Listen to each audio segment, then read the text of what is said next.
हैं हम डिम्पी के पास और ये जानकारी लेते हैं कि फ्यूचर एंड ऑप्शन में ब्रेकआउट का कितना योगदान था कल। Good morning Dimpy. Good morning Ajay. अगर आप कल लेवल के हिसाब से देख रहे हैं तो कल एक तो एक्चुअली गैप अप हुए थे। गैप अप होने के बाद बाजार के अंदर जो बिल्डअप बना वो उतना स्ट्रांग नहीं बना। करीब 2,47,000 कॉन्ट्रैक्ट अभी ओपन है। देखिए कॉन्ट्रैक्ट्स की ना बड़ी इंपॉर्टेंस है, ये कितने वाइंड हो रहे हैं और कितने खुले हुए हैं। जैसे खुले हुए कॉन्ट्रैक्ट में बताऊं, अगर 2,75,000 से ज़्यादा कॉन्ट्रैक्ट खुलते नहीं है, यानी कि इतनी ही पोजीशंस मार्केट के अंदर ओपन रहती है। अभी हम खड़े हैं 2,47,000 कॉन्ट्रैक्ट्स पे, ठीक है। तो हमारे पास 20-30 हज़ार कॉन्ट्रैक्ट्स खोलने की और बात है। क्लोज होने होते कितने कॉन्ट्रैक्ट हो जाते हैं, तो पुराना एक्सपीरियंस ये कहता है कि 2 लाख से नीचे कॉन्ट्रैक्ट्स नहीं होते हैं। तो आपके पास 47,000 नीचे है, तो कुल मिला के at the middle of this junction है। इसलिए रिलायंस इंडस्ट्रीज और एचडीएफसी बैंक की इंपॉर्टेंस और बन जाती है, क्योंकि ये इंडाइसिस को भी बंद करने में या खोलने में बहुत इंपॉर्टेंट रोल प्ले करेंगे। दूसरी बात है कि कल जो पोजीशनिंग बनी है उसमें थोड़ा प्रीमियम कम हुआ है। ये 70-80 पॉइंट का प्रीमियम था, 43 पॉइंट का रह गया, लेकिन कोई बात नहीं, फिर भी हम लॉन्ग पोजीशंस कल हमने निफ्टी पे देखी हैं। एक चीज़ मैं आपको क्लियर करूं कि कल हमने 22,000 के ऊपर ही ओपन किया था और 22,000 के ऊपर ही क्लोज किया है। ये फर्स्ट डे का एक्सरसाइज है। कम से कम 2 दिन की एक्सरसाइज को ये और करनी पड़ेगी कि 22,000 के ऊपर ही आपको क्लोजिंग भी दिलवानी पड़ेगी। भले हम 22,200 पार ना करें। और एक बात मैं आपको क्लियर कर दूं, 22,200 के पार करने की प्रोबेबिलिटी या उसके ऊपर क्लोजिंग होने की प्रोबेबिलिटी अभी उतनी स्ट्रांग नहीं हुई है, है ना, क्योंकि इसकी मैं वजह भी आपको आगे भी बता दूंगा। बट फिर भी आप ये बात मान के चलें कि 22,200-300 पे एक बार रेजिस्टेंस आपको फेस करना ही होगा। ये तो फिक्स है, अभी तक का डाटा देख के तो ऐसा लग रहा है। दूसरा आते हैं बैंक निफ्टी पर। बैंक निफ्टी के अंदर भी कल बिल्डअप हुआ है लॉन्ग का। फर्स्ट हाफ में एक्चुअली शॉर्ट कवरिंग हुई है और सेकंड हाफ में लॉन्ग बिल्डअप हुआ है, और वो 0.66% का है।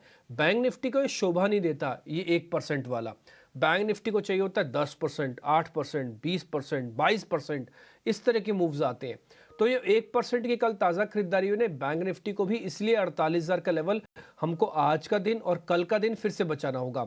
देखिए कल आपने गैप के साथ प्लस किए थे, आज हल्का सा अगर गैप डाउन हो गया तो आपको वही लेवल्स की रिस्पेक्ट देनी होगी। 22,000 और 48,000 ये दोनों बचे रह गए तो कोई दिक्कत ही नहीं है। और रही बात, अभी आपने एचडीएफसी बैंक का पॉइंट उठाया था, मैं सिर्फ एक ही पॉइंट से क्लियर कर दूं कि एचडीएफसी बैंक अपने नंबर ज़्यादा खराब दिखाएगा नहीं। बड़ी वजह उसके अंदर ये है कि उसके अंदर 70% की लॉन्ग पोजीशंस हैं। कल ही कल में जो लॉन्ग पोजीशंस डिलीवरी की बढ़ी है, डिलीवरी की बता रहा हूँ, वो करीब 9% की एफ&ओ में बढ़ी है फ्यूचर्स के अंदर। तो ये अच्छी बात है। एचडीएफसी बैंक इसलिए कल स्ट्रॉन्ग खड़ा भी था। और एक और पॉइंट मैं आपको बता दूं, पीसीआर, ये थोड़ा ना जरूरी है इस समय बताना। पुट कॉल रेशो इस समय थोड़ी ना महंगी हो रही हैं, 1.5 के आसपास आ गया निफ्टी। इसलिए मैं जो भी आपसे पॉइंट कह रहा था ना कि मेरे को लगता नहीं कि जल्दी 22,200 के ऊपर आके बाजार ट्रेड करेगा, वो पीसीआर में छुपा हुआ है। और एक और पॉइंट भी बताता हूँ, उसकी वजह से भी मेरे को ऐसा लगता है कि हम जल्दी जल्दी बहुत स्पीड से ऊपर नहीं आएंगे। बैंक निफ्टी भी है 1.25, हालांकि ये थोड़ा महंगा नहीं है। एक और चीज़, बैंक निफ्टी का जो मैं पीसीआर बता रहा हूँ, इसके पास ना 200 पॉइंट का प्रीमियम है। ये थोड़ा चेस करेगा, क्योंकि निफ्टी ने पहले 22,100 आ गया है, लेकिन बैंक निफ्टी उस लेवल पे नहीं आया, तो इसलिए बैंक निफ्टी का 200-300 पॉइंट एक्स्ट्राऑर्डिनरी चलने की चांसेस बनते हैं।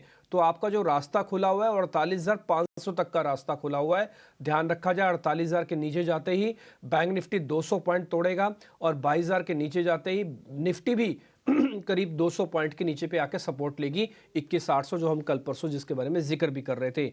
आते आते विक्स पे, वो करीब 13.25 का विक्स है, वॉलिडिटी अपने चरम पे है। 3-4 रीजन मैंने आपको स्टार्टिंग में बता दिए थे। 7,000 करोड़ रुपए का ऑप्शंस में सेलिंग की है एफआईज ने। 65% लॉन्ग पोजीशंस हैं, रिटेल की लॉन्ग पोजीशंस 44% है और डीआईस की लॉन्ग पोजीशंस 40% है। इसमें कोई खास बड़ा चेंजेस नहीं हो रहा, इसलिए भी मेरे को ऐसा लगता है कि हम रेंज के अंदर चर्निंग करते करते धीरे धीरे करके ऊपर चले जाएंगे। ठीक है, ऑल राइट। आप भी 2 स्टॉक्स पे बताएं। देखिए आज हमने एक नहीं बल्कि आज हमने 2 स्टॉक्स ही निकाले हैं, और दोनों में एक बाय को रखा और एक सेल को रखा। हमें लगता है कि थोड़ी चर्निंग होगी, आप सेक्टोरल इसको चेक कीजिएगा। पहला एक फार्मास्यूटिकल्स में से लॉरस लैब, आप उसका चार्ट देखेंगे आपको बिल्कुल क्लियर हो जाएगा मैं क्या बात कहना चाहता हूँ। एक बार हम पहले भी इसको दे चुके हैं और उसके अंदर भी आपको ठीक ठाक रिटर्न आया है। और अब आप ये देखिए स्ट्रॉन्ग बेस इसने बना ली है। जो नीचे की बेस लाइन आप देख पा रहे हैं ना, इसने एक बेस बनाया हुआ है। अब ये 50 दिन और 200 दिनों के एवरेज के जंक्शन को, जिसको हम टिपिकली ब्रेकआउट जंक्शंस कहते हैं, वहां पर आके टिक गया है और उसको भी नहीं ब्रेक कर रहा, चाहे बाजार ऊपर जा रहा है चाहे नीचे जा रहा है। आपने देख लिया होगा पिछले 6-7 दिनों से ये उसी रेंज में रुका हुआ है। इसका ऊपर का रूम काफी खाली है, तो हो सकता है ये आपको 500 तक भी हिट करता हो दिख जाए अगर ये चलने पे आया तो। रिस्क रिवॉर्ड काफ़ी अच्छा है, सेक्टर की चर्निंग है, 250 दिनों का एवरेज काफ़ी स्ट्रांग है और कल 1.5% चला भी है। तो लॉरस लैब आज का एक फर्स्ट शेयर हो सकता है जहां पर आपको मोमेंटम पॉजिटिव मिलेगा। आते हैं जरा नेगेटिव यानी कि वीक काउंटर्स पे। मैं 100% तो नहीं बोल सकता वो वीक है, लेकिन इनकी स्पीड रुक गई है, ये तो मैं गारंटी से बोल सकता हूँ। वो है इंश्योरेंसिस कंपनीज। आईसीआईसीआई प्रूडेंशियल, अगर आप अपनी स्क्रीन पे उस चार्ट को लेके आएंगे तो उसके अंदर आपको जस्ट लॉरस का उल्टा मिलेगा। लॉरस के प्राइस जस्ट लाइन के सपोर्ट के ऊपर खड़े हुए थे, लेकिन अगर आप आईसीआईसीआई प्रूडेंशियल का चार्ट लेके आएंगे जस्ट लाइन के नीचे इसके प्राइस आ गए हैं।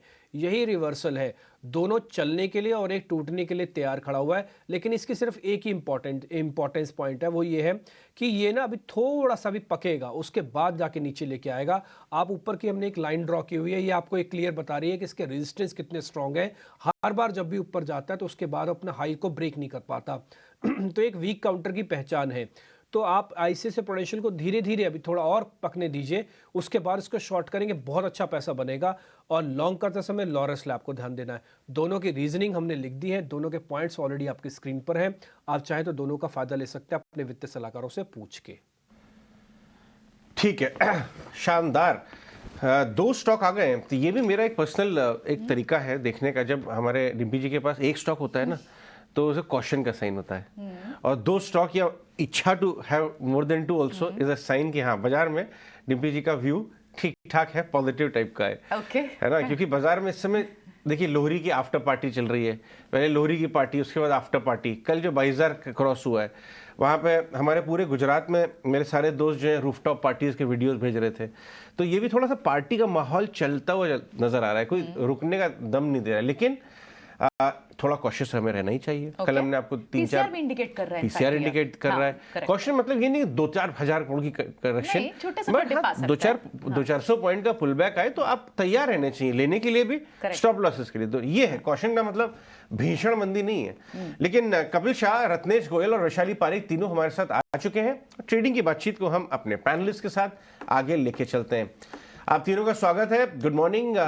वैशाली, 22,000 तो करवा दिया आपने, अब यहां से क्या थोड़ा सौदे बटोरने के मूड में आए या अभी ट्रेलिंग ही रखें stop losses? Very good morning to all of you. Market का व्यू तो अभी भी पॉजिटिव ही है। 22,300, 22,500 के नेक्स्ट प्रोजेक्टेड टारगेट है, बट ऑफ कोर्स अभी सपोर्ट एलिवेट करेंगे 21,700 पे। और बैंक निफ्टी में भी आप देखेंगे तो कल अच्छा सा क्लोज आया, लेकिन it has not cross the previous high. So 47,800 के सपोर्ट के साथ 48,600 का नेक्स्ट टारगेट रहेगा। सो ऑफ कोर्स जैसे आप सब बता रहे हैं, market is exhausted and cherry pick करना ही बेहतर रहेगा, बट व्यू अभी index wise it's still positive. Okay, index wise positive levels की बात करते हुए पॉजिटिव स्टांस बनाइए, लेकिन स्टॉप लॉस लगा के रखिए। कपिल शाह, आपके ट्रेडिंग आइडियाज कैसे नजर आ रहे हैं? कल तो ब्रॉडर मार्केट में भी बहुत जबरदस्त एक्शन हुआ, मतलब ट्रबल स्टॉक्स भी वापस आते हुए नजर आए, पॉलीकैब, रेमंड जैसे। लेकिन आपका इस समय ट्रेडिंग रुझान किस तरफ है, लार्ज कैप या मिड कैप? कपिल जी, मैंने दोनों को साइड की और बैलेंस करके रखा हुआ है, लार्ज कैप में और मिड कैप में भी। लार्ज कैप में मैं आईसीआईसीआई बैंक को प्रीफर करना चाहूंगा due to its technical structure. मैं काफी यानी 1-1.5 साल से स्टॉक को ऑब्जर्व करते हैं, देखते हैं, तो स्टॉक ने की एक पर्टिकुलर मूविंग एवरेज है 54 पीरियड की मूविंग एवरेज, वो लगातार स्टॉक में काफी अच्छे से सपोर्ट लेवल को रिस्पेक्ट करता है और वहां से हमें बाउंस देखने मिलता है। तो हम इसको कहते हैं ना कि एक ट्रेंड नेविगेटेड मूविंग एवरेज इस पर्टिकुलर स्टॉक के लिए मानते हैं। और पिछले 2 दिन से हमने देखने भी मिला हुआ है कि बैंक निफ्टी अपने लोअर बैंड से ब्रेकआउट किया हुआ है, अपने upper band of the consolidation patch के यहाँ पे आ रहा है, ऑफ लाइटली चल रहा है, लेकिन कुछ एक मोमेंटम तो हमें वहां पे बिल्डअप होते हुए देखने मिल रही है। तो आईसीआईसीआई बैंक 1010 यानी करंट लेवल पे बाई की व्यू बनता है, 990 का स्टॉप लॉस रहेगा और ऊपर में 1050 का टारगेट हमें देखने मिल जाएगा। और दूसरा जो स्टॉक है मिड कैप से है, हैटसन करके, हमने of lightly derivative daily stocks में भी कुछ एक पॉजिटिव मोमेंटम हमने देखने मिला हुआ है। Technical structure from the multiple angle, आपका मूविंग एवरेज हो गया, आपका टेक्निकल स्ट्रक्चर हो गया, आपका ट्रेंड हो गया, आपका हाई टाइम फ्रेम और लो टाइम फ्रेम का जो सिंक होता है वो हो गया, तो काफ़ी सारे पैरामीटर्स पे वो खरा उतरता है। तो हेडसन करंट लेवल 1156 का लेवल है, तो वहाँ से बाय करना चाहिए 1120 के स्टॉप लॉस के साथ और ऊपर में हमें टारगेट 1230 के देखने मिल सकते हैं। जी। ओके, तो ये तो हुए कपिल के ट्रेडिंग आइडियाज, ठीक है। अब रत्नेश भी हमारे साथ, उनसे भी समझ लेते हैं। वैशाली के भी ट्रेडिंग आइडियाज रहते हैं। रतेश, मॉर्निंग, बताएं आज आपके trading ideas. Good morning Priyanka, good morning everyone, सभी दर्शकों को सुप्रभात। मेरे भी जो ट्रेडिंग आइडिया रहेंगे मिक्स रहेंगे, एक मिड कैप में से एक फ्रंट लाइन में से रहेगा। तो पहला जो ट्रेडिंग आइडिया ग्लेनमार्क में काफी कंसोलिडेशन के बाद में कल के सत्र में एक अच्छा ब्रेकआउट हमको देखने को मिला, अपने की एवरेजेस के भी बहुत ज्यादा दूर नहीं है अभी। तो मुझे ऐसा लगता है ग्लेनमार्क में जो तेजी बनी थी कंटिन्यू रह सकती है, फॉलो अप मिल सकता है। 900 रुपए का स्टॉप लॉस लगाना चाहिए, 930 रुपए का इसमें टारगेट मुझे दिखाई देता है। सेकंड वन जो रहेगा वो एसजेवीएन में काफी कंटिन्यू हाई फॉर्मेशन देखने को मिल रहा था। अभी जो रिसेंट में 14 दिसंबर को टॉप बना था, उसके बाद में थोड़ा-सा करेक्शन इसमें आते हुए दिखा। उसके बाद में वापस से कल के सत्र में उस कंसोलिडेशन का ब्रेकआउट हमको दिखाई दिया। उस इसलिए ऐसा लगता है कि इसमें भी जो तेजी कल का आई थी वो फ़ॉलो अप रह सकती है। तो यहाँ पे 97 का स्टॉप लॉस लगाना चाहिए और ₹110 का टारगेट मुझे आते हुए दिखता है। ठीक है, ग्लेनमार्क आपकी एक अच्छी कॉल। और दूसरा सारी सरकारी कंपनीज में कल अच्छी बढ़त थी। कल रेलवेज जैसी कंपनीज के अंदर भी काफ़ी स्ट्रांग मूव आया और एसजीवीएन भी काफ़ी अच्छा चल रहा था। बकायदा ये टॉप 500 काउंटर्स में से चौथे या पाँचवें नंबर पे था, मैंने कल चेक किया। 8% कल चला और आज आपने फिर से दिया है 110 के टारगेट के लिए। ठीक है सर, ग्लेनमार्क आपका नोट हो गया। वैशाली, आपके ट्रेडिंग कॉल्स क्या हैं? Good morning. Good morning. So मेरे दो ट्रेडिंग कॉल्स हैं मिड कैप सेक्टर में से। Actually first is Alembic limited. कल हमने देखा दैट वॉल्यूम पिकअप हुआ है, coming out of the range और हायर टॉप हायर बॉटम भी बना रहा है। So I think this stock is ready for a target of 110। ले मैं स्टॉप लॉस आई थिंक 93 का बना दूंगी। और दूसरा स्टॉक है आरबीए, रेस्टोरेंट ब्रांड इंडिया।